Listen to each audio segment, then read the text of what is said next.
भाई साहब शुरू करें क्या? हाँ शुरू करो जी मुकेश जी। जी, कुटुंब प्रबोधन हरियाणा प्रांत के आज के इस कार्यक्रम में आप सभी का स्वागत है। अपने कुटुंब प्रबोधन के 12 आयाम हैं और 12 आयाम में ये तय हुआ है कि प्रत्येक आयाम की संपूर्ण जानकारी उस आयाम के प्रमुख हर मास में एक आयाम की देंगे। तो आज जो पहला आयाम है घर एक विद्यालय, तो उसका प्रबोधन रहेगा। श्रीमान अनिल कुमार कुलश्रेष्ठ जी हैं अपने मध्य में, जो प्रांत के घर एक विद्यालय आयाम के प्रमुख हैं। और कुरुक्षेत्र में जो विद्यालय है उसके आप प्राचार्य हैं, वे हमारे बीच में उपस्थित हैं। इससे पूर्व परिचय और हैं अपने बीच में श्रीमान हरीश जी, जो अपने हरियाणा प्रांत कुटुंब प्रबोधन के प्रांत संयोजक के नाते दायित्व देख रहे हैं। फरीदाबाद में आपका निवास है, तृतीय वर्ष शिक्षित हैं। दूसरे अपने हरियाणा प्रांत के सह संयोजक श्रीमान सुरेंद्र जी अपने बीच में उपस्थित हैं। हरियाणा प्रांत के सह संयोजक हैं। और तीसरा परिचय डॉक्टर निर्मल खंडेलवाल जी, जो अपने गतिविधि के पालक हैं और रोहतक विभाग के विभाग कारवा के नाते कार्य देखते हैं। आज के कार्यक्रम के लिए शुरुआत के लिए मैं श्रीमान अनिल जी से निवेदन करूंगा कि अपने पास 8:30 से 8:30 मिनट हैं, तो यह कार्यक्रम 30 मिनट में अपने को करना है। अगर बीच में कुछ बाकी रह जाता है तो दोबारा हम इसी लिंक पे पुनः जुड़ेंगे। श्रीमान अनिल जी। ठीक है, बहुत बहुत धन्यवाद। आज के कुटुंब प्रबोधन की इस संगोष्ठी में आप सबका हार्दिक अभिनंदन एवं स्वागत है।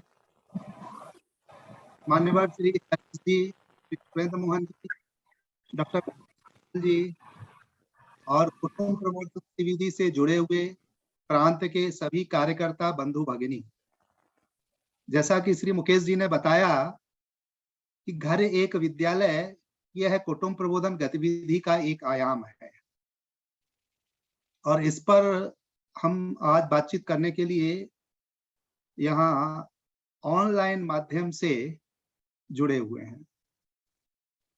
यह जो घर एक विद्यालय है, वास्तव में अगर देखा जाए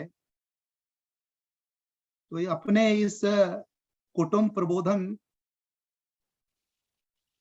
की एक मूलभूत आवश्यकता है आज के समय की, कि हम सब इसके विषय में जाने समझें।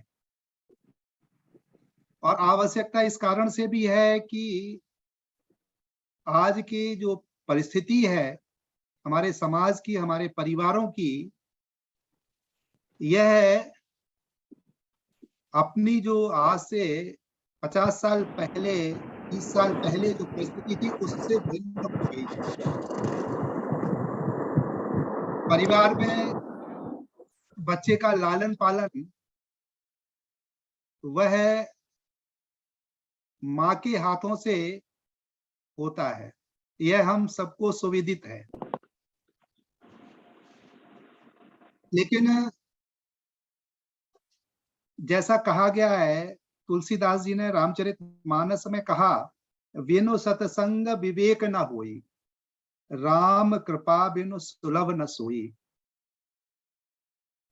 अर्थात यहाँ इस परिप्रेक्ष्य में मेरे कहने का भाव ये है कि जब प्रभु की कृपा होती है और सत्संग होता है, तभी अच्छे चरित्र का निर्माण संभव है। परिवार में चरित्रमान बालक का निर्माण संभव है।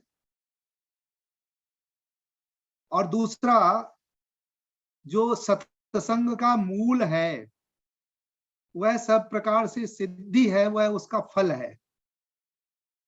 और यहाँ परिवार में जब इस प्रकार का वातावरण होता है तो इच्छित फल वह बालक का जन्म होता है। और बालक का जन्म होता है, हम उसके शिक्षण की अगर बात करें तो गर्भावस्था से ही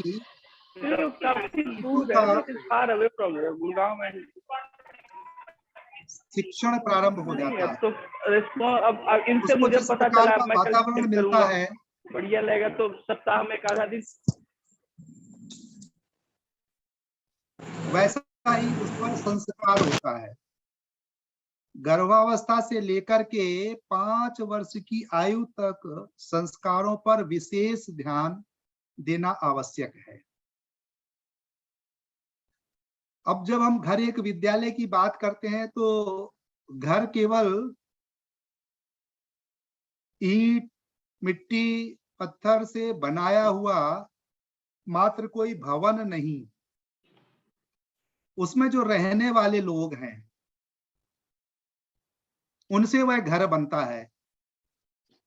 और उसमें भी विशेष रूप से उस घर में जब माँ होती है, नारी होती है, तब वह घर घर होता है, अन्यथा वह घर नहीं माना जाता।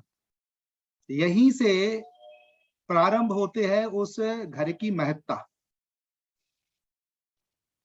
और माँ का आचरण जिस प्रकार से रहेगा, बालक जब गर्भ में होता है, उस प्रकार के आचरण का प्रभाव वह उसकी संतति पर आगे देखने को मिलता है। संस्कार की प्राप्ति का साधन वह ज्ञानेंद्रियां है, वह माध्यम है ज्ञानेंद्रियां। और उन्हीं ज्ञानेंद्रियों के माध्यम से रूप, रंग, रस, गंध, स्पर्श, ध्वनि, इनका बालक अनुभव करता है। और यह प्रारंभ से ही इन सब चीजों का अनुभव बालक को होना प्रारंभ हो जाता है। अतः उस शिशु के जन्म लेने से पूर्व ही इस प्रकार के वातावरण का निर्माण जब परिवार में होता है, तब वह बालक एक इच्छित संतान जैसी हमें चाहिए उस प्रकार की संतान प्राप्त होती है। और इसीलिए अपने सदग्रंथों में माँ को बालक का पहला गुरु बताया गया है। और गुरु की जो महिमा है वह हम सब जानते हैं। माँ के रूप में उसकी महिमा और अधिक हो जाती है। अपने शास्त्रों में एक श्लोक आता है, उपाध्यायान दर्शाचार्य आचार्याणाम शतम पिता सहस्रम तु पितृन्न माता गौरवेणाति रिच्यते। अर्थात उपाध्याय आचार्य को कहते हैं, उससे 10 आचार्यों से भी 100 गुना ज्यादा वह पिता का महत्व है। और सहस्त्रम तु पितृन्न माता, और माता का महत्व वो पिता से सहस्त्र गुना है। इतना बड़ा महत्व वह अपने संस्कृति में माता का है। माता जैसा चाहे वैसे बालक का निर्माण कर सकती है।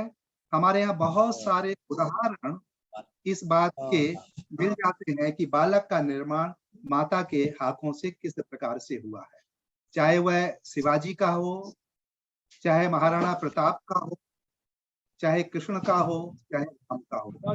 यह सारे के सारे उदाहरण श्रेष्ठ संतति के रूप में हमारी संस्कृति में देखने को मिलते हैं। और उन सब के पीछे माता का लालन पालन है, माता का त्याग है, माता का जो स्पर्श है वह बालक को आगे बढ़ाने में सहायक प्रतीत होता है। आरंभ में जो जन्म लेते ही बच्चे को आकृति दिखती है, उसके प्रति उसका लगाव जीवन भर रहता है। और इस कारण से ऐसा कहा जाता है कि बालक जब गर्भावस्था में हो तो माताएं अच्छे चित्रों का दर्शन करें। बाल स्वरूप में कृष्ण का दर्शन बहुत सारे परिवारों में इस प्रकार की प्रथा देखने को मिलती है, और उसी प्रकार का बालक, उसके स्वभाव का, उसकी चंचलता का, उसकी उत्तेजना का, ये सारे प्रभाव जो है वह पड़ते हैं। अगर हम भड़कीले चमकीले रंग के वातावरण को देखते हैं या उस प्रकार के वातावरण में रहते हैं तो वह उत्तेजनापूर्ण बनाते हैं वातावरण को। चमकते शांत प्रभाव वाले रंग वातावरण को प्रसन्न बनाते हैं। इस प्रकार के वातावरण में उस माँ को रहना चाहिए, ऐसा अपने ग्रंथों में कहा गया है। चारों तरफ से जो ध्वनि आती है वह भी बालक को आकर्षित करती है। इसलिए किस प्रकार की ध्वनि वह आवश्यक है। वर्तमान में अपने को देखने को मिलता है कि परिवारों में टीवी के माध्यम से किस प्रकार की ध्वनि आ रही है, मोबाइल के माध्यम से किस प्रकार की ध्वनि आ रही है, आसपास के वातावरण से, परिवार के अंदर से किस प्रकार की ध्वनि है, किस प्रकार के शब्दों का उच्चारण है, यह सब बालक के संस्कार पर पड़ता है इसका प्रभाव। हम बहुत से इस प्रकार के कृत्य जाने अनजाने में कर लेते हैं, अपने को उन सूक्ष्म प्रभावों का भान नहीं होता जिसका प्रभाव आने वाले शिशु पर पड़ने वाला है। इसलिए अपने को चाहिए कि जैसे बालक का निर्माण हम चाहते हैं उस प्रकार के बालक को वातावरण देने का वह परिवार में वातावरण बनना चाहिए, वैसा उपाय जो है परिवार में करना चाहिए। किस प्रकार का संगीत वह सुनना जिसका प्रभाव बालक पर पड़े, किस प्रकार के गीत, श्लोक इत्यादि सुनने हैं जिसका प्रभाव पड़े, और जन्म लेने के बाद किस प्रकार से उसको सुनाना चाहिए, यह भी अपने ऊपर निर्भर करता है। जैसा वातावरण हम देना चाहेंगे, जिस प्रकार के शिशु का निर्माण, वह सब प्रारंभ प्रकार के संस्कार देने का कार्य अपने ऊपर निर्भर करता है। यदि हम अनजाने में इस प्रकार का वातावरण नहीं दे पा रहे हैं, शोरगुल के बीच बालक को रखते हैं, उत्तेजित वातावरण में रखते हैं, तो यह सब आगे उसके जीवन में, उसके व्यवहार में कहीं ना कहीं दिखना प्रारंभ हो जाता है। बच्चे के जन्म के बाद ही अब जो हमारा शरीर है वह 5 प्रकार के तत्वों से मिलकर बना है। उन सारे तत्वों के साथ में वह बालक किस प्रकार से बढ़ेगा, उनका क्या क्या प्रभाव है, उन सबके संपर्क में आने से उसका स्वाभाविक विकास होता है। अगर स्वाभाविक विकास करना है तो जल के संपर्क में भी आना चाहिए, उसको मिट्टी के संपर्क में भी आना चाहिए, उसको आकाश के संपर्क में भी आना चाहिए, उसको वायु के संपर्क में आना चाहिए, उसको पावक के संपर्क में आना चाहिए। यह सब उसके निर्माण के लिए आवश्यक है। उसके शारीरिक, उसके मानसिक, उसके बौद्धिक, उसके नैतिक और आध्यात्मिक विकास के लिए जो जो आवश्यक है, जैसा जैसा अपने शास्त्रों में कहा गया है, वैसा यदि हम वातावरण का निर्माण करते हैं तो निश्चित रूप से संतान उस प्रकार की निकलती है जैसा हम बालक के संबंध में जानते हैं। फिर बालक का भोजन कैसा होना चाहिए? यह बालक को अगर ठीक रखना है तो उसके भोजन पर, उसकी निद्रा पर, उसके व्यायाम पर, इन सब छोटी छोटी बातों पर ध्यान देने की आवश्यकता है। और यह सब माता के स्नेह से संभव है। माता जब स्नेह पूर्वक बालक के सिर पर हाथ फिराती है तो बालक जो है वह शांत स्वभाव का बनता है।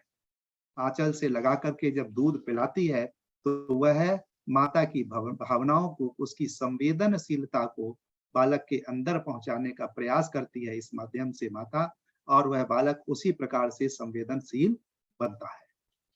और फिर वह बालक आगे चल करके जो है वह समस्त स्त्री जाति को जो है वह कुदृष्टि से नहीं देखता, और फिर उसके अंदर वह भाव उत्पन्न होता है जो हमारे यहाँ कहा गया है, यत्र नार्यस्तु पूजन्ते रमन्ते तत्र देवता। नारी का सम्मान उसके स्वभाव में आता है। इस प्रकार के बालक का निर्माण। लेकिन माता को इसके पीछे क्या क्या त्याग करना, आज की माँ कितना त्याग करने के लिए तैयार है। राम का जब जन्म हुआ तो जन्म के बाद राम का समय माता के साथ अत्यधिक बीता, और माँ के हाथों से जिस प्रकार का निर्माण होना चाहिए उस प्रकार का निर्माण हुआ, और वह सारा का सारा जीवन उनका उसी त्याग और उसी भावना से आगे बढ़ा है। लेकिन माता ने क्या किया? माँ सुबह उसको नहलाती है, और नहलाने के बाद में तब जाकर के अपने कार्यों को करती है, अपना जो है। गृहिणी के जो 6 धर्म बताए गए हैं तो वह माँ को पालन करना चाहिए। तो उसमें पहला है देव पूजन, दूसरा है अर्घ्यदान, तीसरा तुलसी पूजन, चौथा अतिथि सत्कार, पांचवा गौग्रास और छठवां दीप। अब कितनी माताएं इन 6 धर्मों का पालन करती हैं? देव पूजन की क्या स्थिति है अपने परिवार में? क्या कोई ऐसा स्थान सुनिश्चित है जहां पर बैठ करके हम सब वह अपने देवताओं को पूजित करें, वहां पूजे, बैठ करके उसका ध्यान करें? अर्घ्यदान अर्थात सूर्य को अर्घ्य देना, यह अपनी संस्कृति का एक हिस्सा है, प्रकृति पूजा का एक हिस्सा है। उससे हमें मिलता है सूर्य से, उसके प्रति हम कृतज्ञता ज्ञापित करते हैं, इसलिए जो है अर्घ्य देना। और फिर उसके जो वैज्ञानिक प्रभाव हैं और जो जिस प्रकार से ताप होता है अलग, उस पर बहुत बातचीत की जा सकती है। तुलसी को भी हम माता कहते हैं। दैनिक जीवन में वो तुलसी का जो महत्व है, कारण से तुलसी पर नियमित रूप से जल चढ़ाना, पूजन करना, यह हर गृहिणी कर्तव्य है। अतिथि सत्कार जिस घर में होता है वह घर वास्तव में घर होता है। इसलिए आतिथ्य सत्कार जो है वह स्त्री का धर्म है, नारी का धर्म है, माता का धर्म है। गौग्रास निकालना माता का धर्म है, दीपदान करना माता का धर्म है। अगर ये षड पूजन जो कहलाते हैं, ये 6 प्रकार के पूजन या 6 प्रकार के जो कार्य हैं ये माता द्वारा किए जाते हैं, तो वह उस परिवार में जो है उस प्रकार का वातावरण, उस प्रकार का संस्कार, जैसा अपनी संस्कृति में कहा गया है वह बालकों पर पड़ेगा, उसकी संतति पर पड़ेगा। इसलिए माता उस प्रकार के कार्यों को करे जिस प्रकार के कार्यों को अपनी संस्कृति में कहा गया है, वह संस्कार वह बालक पर आता है। इसलिए कहा जाता है कि जैसा हम चाहते हैं वैसे संतान का निर्माण संभव है यदि माता चाहे। हम अनजाने में कई बार उस प्रकार का व्यवहार नहीं कर पाते और माता के द्वारा अनजाने में कुछ ना कुछ ऐसे कृत्य हो जाते हैं जिसका बालक पर दुष्प्रभाव पड़ता है, और फिर हम चाहते हैं कि हमारी संतान ऐसी मन माफिक जो है व्यवहार क्यों नहीं करती। वस्त्रों को किस प्रकार से माँ पहनाती है उसका एक उदाहरण है पीत झंगुलिया तन पहराई। रामचरितमानस के बालकांड में ये चौपाई आती है। अब ये कितना महत्वपूर्ण है, कितना सोच विचार करके यह जोड़ा गया होगा तुलसीदास जी के द्वारा। पीत झंगुलिया तन पहराई यानी पीला वस्त्र नहलाने के बाद में माता जो है वो अपने बालक को पहनाती है। वह पीला जो वस्त्र है वह बालक पर किस प्रकार का प्रभाव डालता है, पीले रंग का क्या प्रभाव है। उसमें सात्विकता है, उसमें सहनशीलता है, उसमें आकर्षण है। यह सारे प्रभाव वो वस्त्र के पहनने उद्वेलित हैं, बच्चे में संस्कार रूप में पहुंचते हैं। और फिर क्या करती है वो माँ, और फिर जाती है कर पूजा नैवेद्य चढ़ावा। इसके बाद उसका धर्म है बच्चे को नहलाने के बाद खुद स्नान करे और भगवान का पूजन करे, नैवेद्य चढ़ाए, प्रसाद चढ़ाए, भोग लगाए। जब इस प्रकार की संगति माता के साथ बालक की बैठती है तो जो ऊपर मैंने प्रारंभ में कहा विनो सत्संग विवेक ना हुई, तुलसीदास जी ने यद्यपि वो दूसरे संदर्भों में कहा है लेकिन हम यहाँ अपने संदर्भ में इसको जोड़ते हैं। माता के साथ बालक का जब इस प्रकार का सत्संग होता है तब वह चरित्रवान श्रेष्ठ नागरिक के रूप में बालक आगे बढ़ता है। और यह सिद्धि उसको सबसे पहले जो उसका सत्संग है वो माता के साथ ही है। और इसलिए हम उसको अगर सत्संग कहें, श्रेष्ठ संग कहें, तो वह श्रेष्ठता कहाँ से आएगी? माता के आचरण से आएगी। माता अपने जीवन व्यवहार में उन बातों को मूल रूप से संचित करेगी, उसका निष्ठान करेगी, तो यह सारा का सारा उसके अंदर आएगा। और फिर धीमे धीमे उसको किस प्रकार से विकसित करना, ये हम सबके लिए ध्यान में है ही कि बालक का निर्माण जैसे जैसे बालक बड़ा होता है उसके किस प्रकार की जो है वह है शारीरिक, मानसिक, नैतिक और आध्यात्मिक चिंतन के माध्यम से उसका निर्माण करना।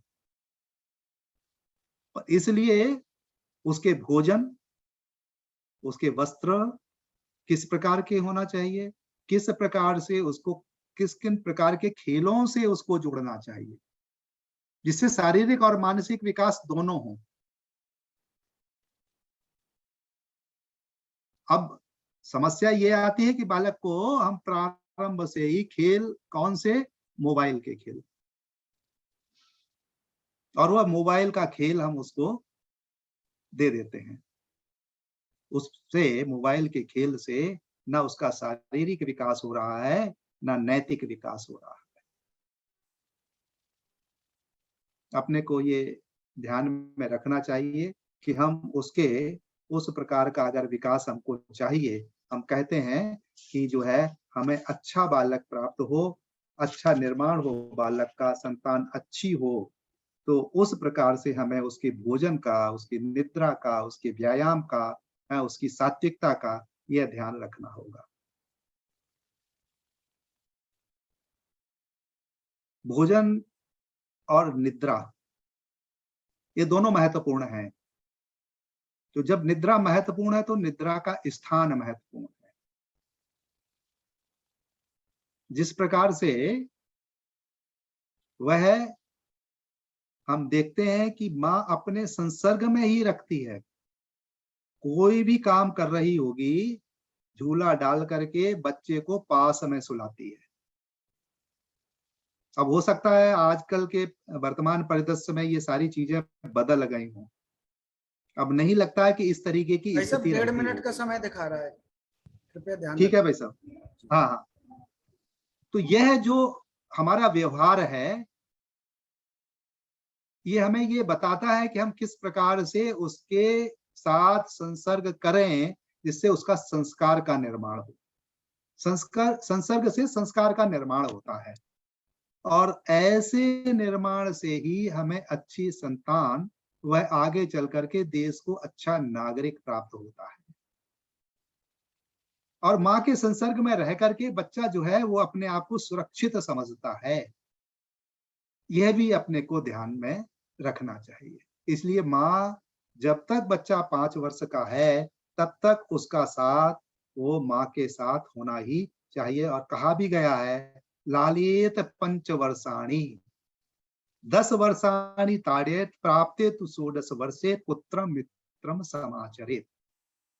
10 वर्ष तक उसको अपनी जो है निगरानी में रखना चाहिए। ताड़ियत का मतलब यहाँ पीटना नहीं है। और प्राप्ति 16 वर्ष 16 वर्ष का हो जाए तो पुत्र के साथ मित्रता का व्यवहार करना चाहिए।